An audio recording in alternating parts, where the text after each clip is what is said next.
मोक्षदा एकादशी यानी मोक्ष प्रदान करने वाली एकादशी। इस दिन गीता जयंती भी मनाई जाती है क्योंकि आज ही के दिन भगवान श्री कृष्ण ने महाभारत काल में अपने पार्थ अर्जुन को कुरुक्षेत्र में गीता उपदेश दिया था। इस मोक्षदा एकादशी का प्रारंभ सोमवार यानी 13 दिसंबर 2021 को रात्रि 9:32 से हो रहा है, जो मंगलवार 14 दिसंबर 2021 को रात्रि 11:35 पर समाप्त होगा। आज के दिन व्रत करना तो अति उत्तम है, लेकिन अगर किसी कारणवश आप इस एकादशी का व्रत ना भी कर पाएं, तो भी आपको पूरे घर में साफ सफाई करके, खास तौर पर मंदिर की साफ सफाई करने के बाद पूरे घर में गंगा जल छिड़कना चाहिए। इसके अलावा नहाने के पानी में भी थोड़ा सा गंगा जल डालकर स्नान करना चाहिए।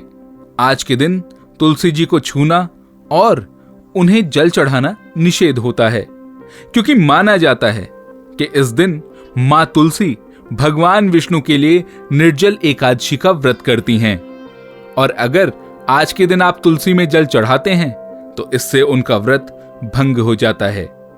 आज के दिन भगवान गणेश की पूजा भी अवश्य करें और उसके पश्चात विष्णु भगवान और लक्ष्मी जी का पूजन आराधन करें और प्रसाद के रूप में फल और मेवे अर्पित करें।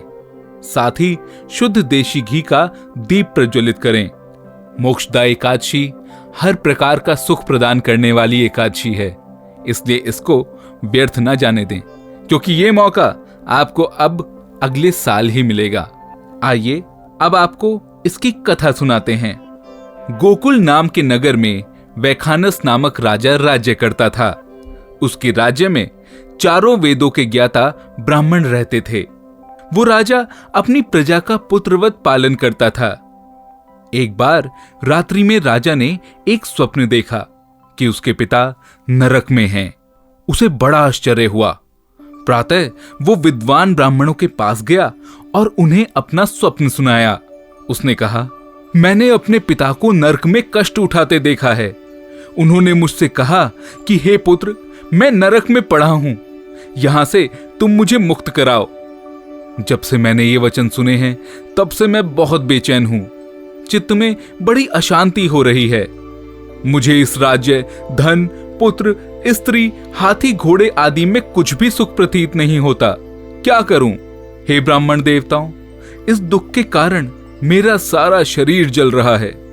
आप कृपा करके कोई तप, दान, व्रत आदि ऐसा उपाय बताइए जिससे मेरे पिता को मुक्ति मिल सके, क्योंकि उस पुत्र का जीवन तो व्यर्थ है जो अपने माता पिता का उद्धार न कर सके। एक उत्तम पुत्र जो अपने माता पिता तथा पूर्वजों का उद्धार करता है, वो 1000 मूर्ख पुत्रों से अच्छा है। जैसे एक चंद्रमा सारे जगत में प्रकाश कर देता है, परंतु हजारों तारे नहीं कर सकते। राजा का ये विलाप सुनकर वहां उपस्थित ब्राह्मणों ने कहा, हे राजन, यहां पास ही भूत, भविष्य और वर्तमान के ज्ञाता पर्वत ऋषि का आश्रम है। आपकी समस्या का हल वे जरूर करेंगे। ये सुनकर राजा उन मुनि के आश्रम पर गए। उस आश्रम में अनेक शांत चित्त योगी और मुनि तपस्या कर रहे थे। उसी जगह पर्वत मुनि भी बैठे थे। राजा ने मुनि को साष्टांग दंडवत किया। मुनि ने राजा से कुशलता के समाचार लिए। राजा ने कहा, महाराज, आपकी कृपा से मेरे राज्य में सब कुशल है, लेकिन अकस्मात मेरे चित्त में अत्यंत अशांति होने लगी है।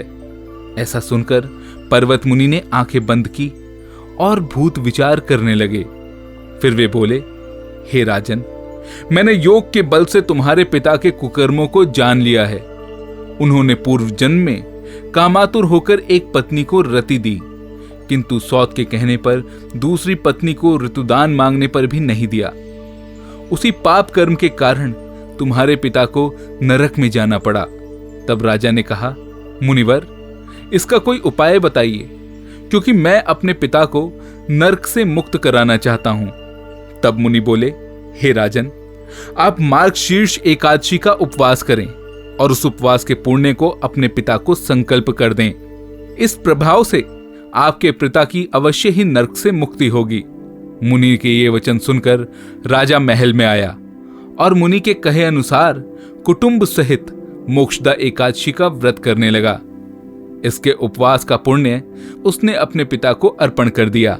फिर इसके प्रभाव से उसके पिता को मुक्ति मिल गई और स्वर्ग में जाते हुए वे पुत्र से कहने लगे, हे पुत्र, तेरा कल्याण हो। मार्गशीर्ष मास की शुक्ल पक्ष की मोक्षदा एकादशी का जो व्रत करते हैं उनके समस्त पाप नष्ट हो जाते हैं। इस कथा को पढ़ने या सुनने से वायपेय यज्ञ का फल मिलता है। ये व्रत चिंतामणि के समान सब कामनाएं पूर्ण करने वाला तथा मोक्ष देने वाला है। ओम नमो नारायण। मैं हूं हिमांशु शर्मा। ऐसी और कहानियों और कथाओं के लिए जुड़े रहें एस्ट्रोलॉजिक के साथ फेसबुक, इंस्टाग्राम, यूट्यूब और ट्विटर पर। धन्यवाद।